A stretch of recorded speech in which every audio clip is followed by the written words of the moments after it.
Hollywood is an absolute mess right now, and things are getting more and more chaotic. The WGA, Writers Guild of America, and SAG-AFTRA, the Screen Actors Guild, American Federation of Television and Radio Artists, are currently on strike. The WGA has been on strike since May, and as of yesterday, SAG-AFTRA has gone on strike as well. SAG-AFTRA's board voted unanimously to go on strike. This is the first time film and television performers have staged a work stoppage since 1980, and writers and actors have not been on a strike simultaneously since the 60s. This strike will have major effects on both television and film in the upcoming months and honestly years, because a lot of these projects are having to be pushed back, and some of them might never even be seen because of the strike. It all just depends on how things go in the next couple months and how long this lasts. But there's already so many things that have been said to be pushed back as a result of the strike. It came out yesterday that the next season of Euphoria will literally be pushed back another year to 2026 due to the strike. I feel like half of the cast will have kids by then.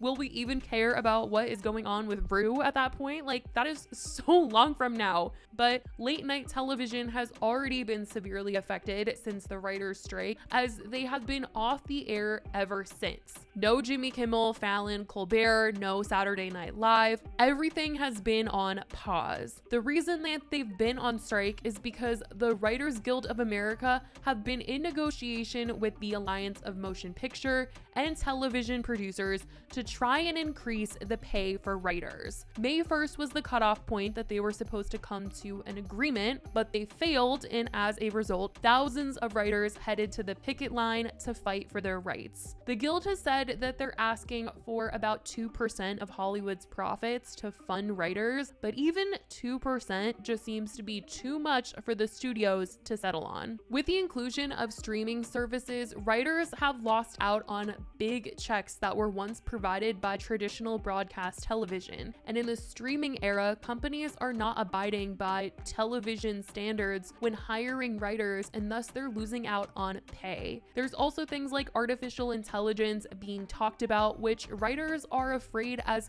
technology advances, their jobs will be replaced by new tech and miss out on checks entirely because of that. And so members of the Guild are looking for pay increases, residual rates, or pay for reusing a writer's work, as they claim it's been increasingly more difficult to make a living as a writer. And writers are literally the heart of what makes a movie and television show. They have the stories and they're so necessary, and so for them not to be getting what they deserve, it's so messed up. The last writer's strike was 15 years ago and lasted 7 months. And we're only 2 months into this one, and there doesn't seem to be an end in sight as of right now, and the only response from the studios has been something that people didn't really want to hear. Per Deadline, the Alliance of Motion Picture and Television Producers is willing to wait until it feels the writers are cash-strapped and more willing to compromise on their demands. The studios and the AMPTP believe that by October, most writers will be running out of money after 5 months on the picket lines and no work, reads the Deadline report. The studios and streamers feel they would be in a position to dictate most of the terms of any possible deal. An insider called the strategy a cruel but necessary evil. So the studios are prepared to draw this thing out until writers are desperate enough to ask for less, basically, which is so sad because these studios are sitting there with the big bucks. They need writers at the end of the day to bring these shows to life and these movies, and it's honestly sad that they can't meet their demands of wanting to feel respected in their pay and have their worth honored. As for the actors, SAG-AFTRA's members want a new contract with the Alliance of Motion Pictures and Television Producers. SAG-AFTRA members include Hollywood's elite, from award-winning A-list actors to radio hosts and much more. They are asking for a contract that accounts for the addition of streaming and risks of new technology.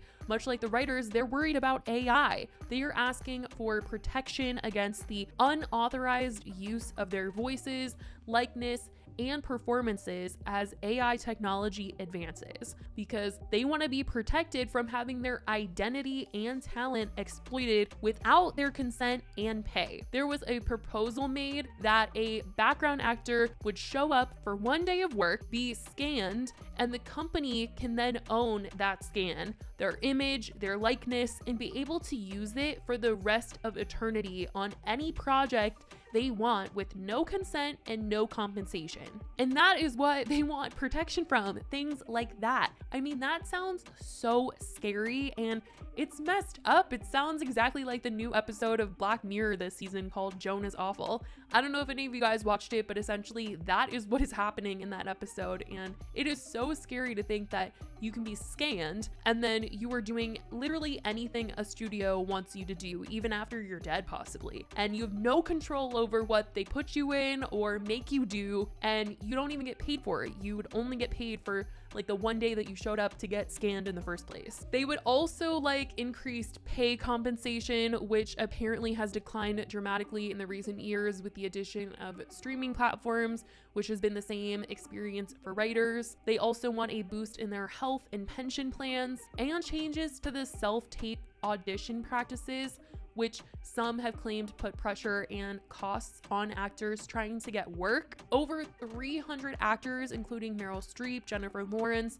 Quinta Brunson, Ben Stiller, and many more, actually signed a letter last month threatening to strike as they did not want to settle for a deal that did not meet all of their wants. Now that the strike has officially begun, the effects are already being seen. Yesterday, they had the premiere of Oppenheimer, and the cast actually left the premiere to go and write their pickets and join the strike. Christopher Nolan spoke at the premiere explaining that they had left. We have to acknowledge you've seen them here earlier on the red carpet. Unfortunately, they're off to write their picket signs for what we believe to be an imminent strike by SAG. Joining my guild, one of my guilds, the Writers Guild, in the struggle for fair wages for working members of those unions, and we support them. As a result of the strike, TV networks are probably going to be focusing a lot more on reality television shows, and big projects will be put on pause until an agreement can be made. Celebrities are also not going to be promoting their upcoming projects because of the strike. They will not be allowed to do any sort of promotional publicity. So any sort of promotion that you've seen from Barbie, from Margot Robbie and Ryan Gosling, it's not going to be happening anymore. They're simply not allowed to now. And it seems like this means shows will have to lean into non-union members to advertise and promote their films. This means like deals with influencers and things like that, because their actors cannot go on talk shows and post on social media about their projects. It has to be someone that's not in the union. Not only can actors not do any work while on strike in terms of filming, they also can't audition for projects either. Fran Drescher is the SAG-AFTRA president. You might know her from The Nanny. She gave a really powerful speech once the strike was announced, and USA Today quoted her saying,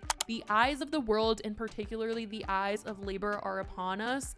What happens here is important because what is happening to us is happening across all fields of labor," Drescher said, "because at some point the jig is up. You cannot keep being dwindled and marginalized and disrespected and dishonored. The entire business model has been changed by streaming, digital AI. This is a moment of history. This is a moment of truth. If we don't stand tall right now, we are all going to be in trouble. We are all going to be in danger of being replaced by machines." Other actors have also come out to show support to the strike. Jamie Lee Curtis has been posting a ton. She's been trying to like promote every single movie before the strike happened, and she posted saying the SAG-AFTRA symbol used to be the masks of actors' faces representing the expressions, the feelings generated by the words of their union members. Union contracts protect our safety and exploitation. We are union strong. Jack Quaid also tweeted out, "If we must strike, then we shall strike." And controversial, but Jamie Lee Spears even spoke out as she has projects on both Paramount and Netflix. "I'm a SAG member, as are many others, and per the requirements of the strike, that means that any ongoing press, social media promotion, premieres, anything towards any of our projects that are currently shooting, and the ones that are already shot, like season 3 of Sweet Magnolias and Zoe 102 are completed, but we are not allowed to promote them in requirement with the strike. It's important and necessary that we all stick together, but it's also heartbreaking and creates a lot of complicated feelings because you work so hard with so many other people, not just yourself, to create this, and this is your time to celebrate it, but we have come up against a strike, and this is what's required. So this has obviously caused a lot of chaos in Hollywood. There's a lot going on. I really hope that there can be an agreement made where everyone gets what they deserve, because there is nothing worse than somebody not getting paid correctly and getting taken advantage of and all of that stuff. So I really hope that this is settled, because it's really going to be so messy the longer that something like this goes on. But let me know if you guys have been paying attention to any of this, your thoughts on everything that's going on in the comments. I love you guys so much, and I will talk to you in the next video. Bye, guys.